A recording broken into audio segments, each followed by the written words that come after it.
আসসালামু আলাইকুম। নতুন ভিডিওতে সবাইকে স্বাগতম। আজকে আমাদের গন্তব্য হচ্ছে মহামায়া লেক। আজকের ভিডিওতে থাকছে আপনারা ঢাকা থেকে কিভাবে মহামায়া লেকে যাবেন তার সম্পর্কে একটা ভ্রমণ গাইড।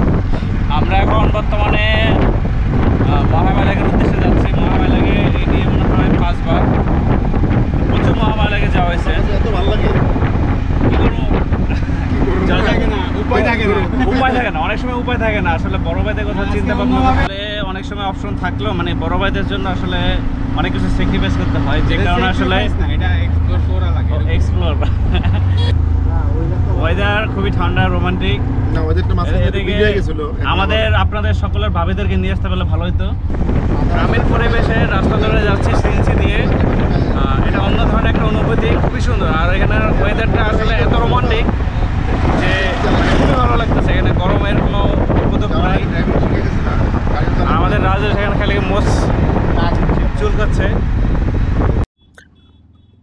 আমাদের যাত্রা শুরু হয় সায়দাবাদ থেকে। সায়দাবাদ থেকে চট্টগ্রামগামী যে কোনো বাসে আপনাকে মিরেশরে নামাই দিবে। মিরেশরে যাওয়ার উদ্দেশ্য হলো আমাদের এক বন্ধু আছে রাজেশ, ওদের বাড়িতে যাই।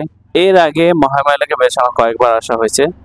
তো লাস্ট যেবার আসা হয়েছিল সেবার ছিল আমরা বেশ কয়েকজন ভাই ব্রাদার মিলে মহামায়া লেকে ইফতার করার উদ্দেশ্যে আসি।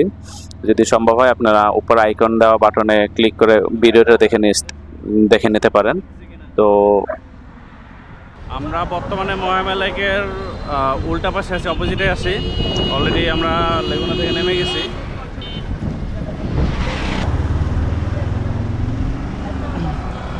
সকালে আমরা দেখিয়েছি কীভাবে সতর্কতার সাথে রাস্তা পার হতে হয়, এখন আর দেখালাম না। এখন পুরো রাস্তা ফাঁকা। তো আমরা মিরেশ্বরে থেকে মহামায়া লেকের উদ্দেশ্যে টেম্পুতে উঠি। সেখান থেকে 10 টাকা করে টেম্পুতে নেয় জনপ্রতি। তো আমরা টেম্পু থেকে নেমে দেন রাস্তাটা পার হয়ে আমরা মহামায়া লেকের উদ্দেশ্যে সিএনজিতে উঠি। নর্মাল সাধারণত রেগুলার ভাড়া হলো 15 টাকা করে, 10 থেকে 15 টাকা করে, কিন্তু সিজন টাইম ছিল তো আমাদের কাছ থেকে তখন 25 টাকা করে ভাড়া নিয়েছে।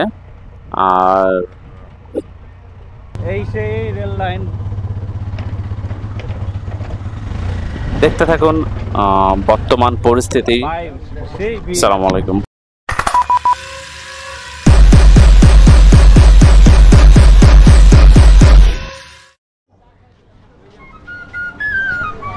এটা এক ভাই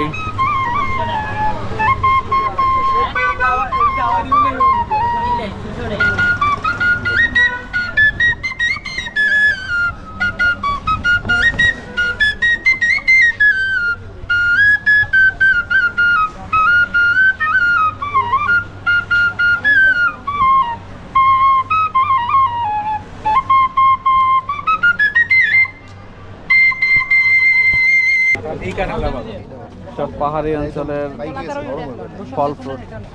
ভাই এটা কাড়ালাম আমরা কি চা আবার না খায় বেটা। রাজেশ ভাই খায়, রাজেশ ভাই খায় 3 ফল। এটা সম্ভবত ডুমুর, আমার যতটুকু মনে হয়। জিজ্ঞেস করি ভাইদেরকে। ও কাকু, কাকু এটা কি ফল? হ্যাঁ 3 ফল। ও 3 ফল, 20 টাকা এক পিস। মিস্টেক হয়ে গেছে। এটা হলো আমাদের 3 ফল। দেশি 3 ফল। এটা মানে চামড়া ছিল ওরকম বাইরে এরকম কিছু। হ্যাঁ ওই যে সিলস একটা মানে নষ্ট ফলাই দিছে। 20 টাকা এক পিস। এইগুলো কি 3? ও 3 ফল না? এটা শুকায় গেলে কলা, দেশি বাংলা কলা, পাহাড়ি কলা না এগুলো? পাহাড়ি কিনে জানি না, বাংলা কলা। কি চায়ের অর্ডার হচ্ছে?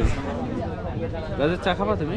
ইয়েস অবশ্যই। শুধু আমাদের নজরুল ভাই বাদে এখানে সবাই চা খাবে, এটা তুমি মনে রাখবা সবসময়। তারপর মাঝে মাঝে নজরুল ভাই জিজ্ঞেস করবো, ভাই চাটা মজা আছে, খেয়ে দেখতে পারেন, অর্ডার দিই। এছাড়া বাকি যারা আছে তাদের জন্য চোখ বন্ধ করে অর্ডার দিয়ে দিবা। হ্যাঁ দেও। আমি এটা কোনো সংকোচ নেই। একটা আচার তো খাওয়ান দেয় চায়ের পরিবর্তে। হ্যাঁ ভাই নেন।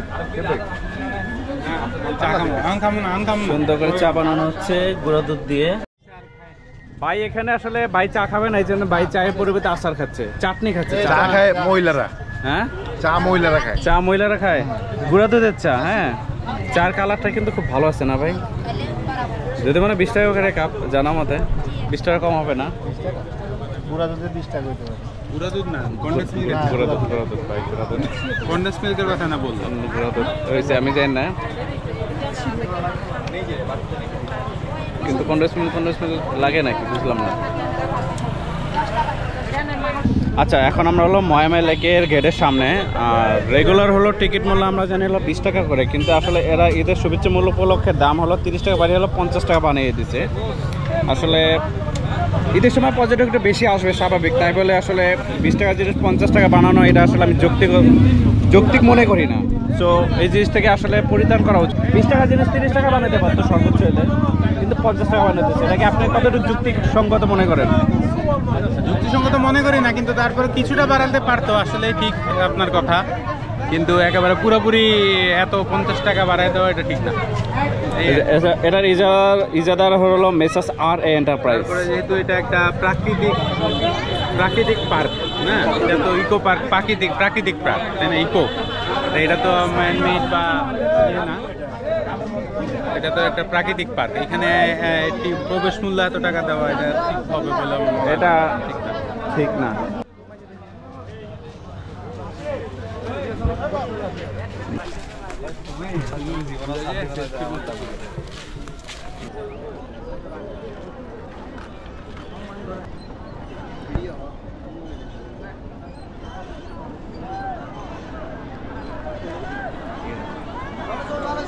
আজকে আমরা মহামেতে ঈদের ৪র্থ দিন আসলাম। আর এখানে আজকে প্রচুর পর্যটক আছে, হ্যাঁ প্রচুর পর্যটক আছে, এখানে হিউজ পরিমাণ মানুষ। আর এখানকার আজকে বোর্ডের ভাড়া আসলে ডবল। দেখা গেল যে বোট আগে হলো 1500 টাকা ছিল, পুরো 1 ঘন্টা পুরো এটা লেকটা ঘুরে আসবে, সেই বোট আজকে চাচ্ছে 3032 টাকা করে।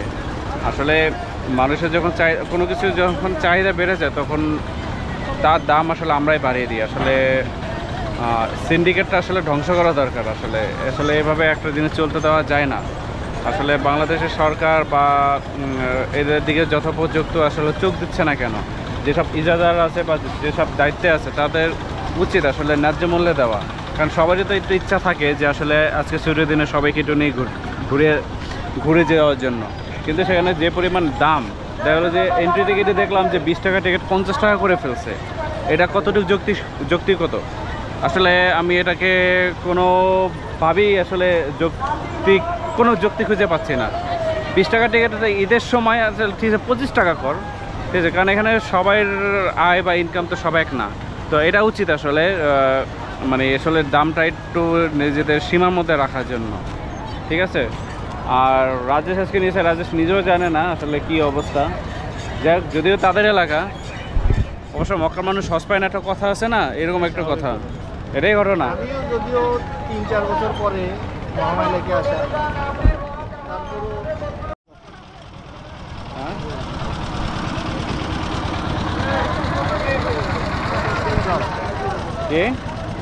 মাঝখানে বসে আছে যে এটার ছাড়া আর কিছু। এই যে নৌকাগুলো দেখতেছেন, এই নৌকাগুলো হলো যে কোনো সময় ডুলতে মানে খুবই দোলমান। এগুলো হলো আপনার মোটামুটি সেফ না। আর একটু আগে আমরা যে কথাগুলো একটু ওনাদের সাথে কথা বলে দেখলাম, যেহেতু কথা বলে যেটা জানতে পারলাম সেটা হলো আপনার যদি আপনি ঝর্ণায় যান, তাহলে এই নৌকা হলো আপনার ভাড়া পড়বে এখন 1000 টাকা। আর যদি আপনি পুরা লেক ঘুরেন, মানে বাউন্ডারি দেওয়া আছে, ওদের একটা নির্দিষ্ট বাউন্ডারি দেওয়া আছে, সেইখানে হলো আপনার 1500 টাকা আপনাকে দিতে হবে। তো যে সময় অফ সিজনে থাকে এগুলো হলো আপনার 300 থেকে 500 টাকার মধ্যে, সেখানে এগুলো এখন হলো 1000 থেকে 1500 টাকার মধ্যে।